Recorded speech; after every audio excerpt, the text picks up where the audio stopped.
ಬಾರಾಮತಿ ಆಸ್ಪತ್ರೆಯಲ್ಲಿರುವಂತಹ ಅಜಿತ್ ಪವಾರ್ ಅವರ ಮೃತದೇಹ ಕುಟುಂಬದವರ ಜೊತೆ ಬಾರಾಮತಿಗೆ ಶರದ್ ಪವಾರ್ ಹೊರಟಿರ್ತಾರೆ.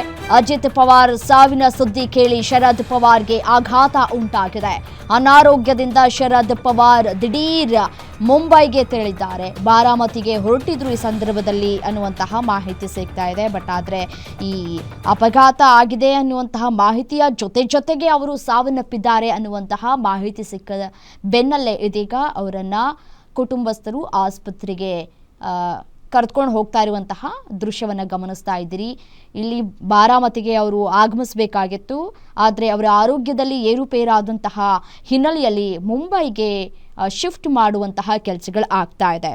ಶರದ್ ಪವಾರ್ ಅವರು ಈ ಒಂದು ವಿಮಾನ ಅಪಘಾತ ಆಯಿತು ಅನ್ನುವಂತಹ ಸುದ್ದಿ ತಿಳಿದ ತಕ್ಷಣ ಈ ಕಡೆ ಬರ್ತಾ ಇದ್ರು ಬಾರಾಮತಿಗೆ.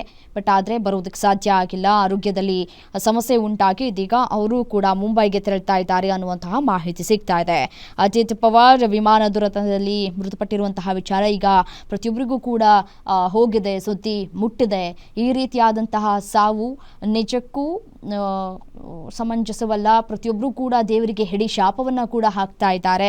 ಮತ್ತು ಮಹಾರಾಷ್ಟ್ರದ ಬಾರಾಮತಿ ವಿಮಾನ ನಿಲ್ದಾಣದಲ್ಲಿ ಅಜಿತ್ ಪವಾರ್ ಅವರು ಪ್ರಯಾಣ ಮಾಡ್ತಾ ಇದ್ದಂತಹ ವಿಮಾನ ಭೀಕರ ದುರಂತಕ್ಕೆ ತುತ್ತಾಗಿದ್ದು ರನ್ವೇ ಮೇಲೆ ಅಪ್ಪಳಿಸಿ ವಿಮಾನ ಸ್ಫೋಟಗೊಂಡು ಛಿದ್ರವಾಗಿ ಹೋಗಿದೆ. ದೃಶ್ಯದಲ್ಲಿ ಗಮನಿಸಬಹುದು ಯಾವ ರೀತಿಯಾಗಿ ವಿಮಾನ ಅವಶೇಷಗಳು ನಿಮಗೆ ಕಾಣ ಸಿಗ್ತಾ ಇದೆ ಅನ್ನೋದನ್ನು ಗಮನಿಸ್ತಾ ಇದ್ರಿ. ಕಂಪ್ಲೀಟ್ ಆಗಿ ವಿಮಾನ ಯಾವ ರೀತಿಯಾಗಿ ಈಗಿರುತ್ತಾ ವಿಮಾನ ಅನ್ನುವಷ್ಟರ ಮಟ್ಟಿಗೆ ಕಂಪ್ಲೀಟ್ ಆಗಿ ಸುಟ್ಟು ಕರಕಲಾಗಿದೆ ವಿಮಾನ. ಹೀಗಾಗಿ ವಿಮಾನದಲ್ಲಿ ಇದ್ದಂತಹ DCM ಅಜಿತ್ ಪವಾರ್ ಸಮೇತ ಒಟ್ಟು 5 ಜನರು ದುರಂತ ಸಾವನ್ನ ಕಂಡಿದ್ದಾರೆ.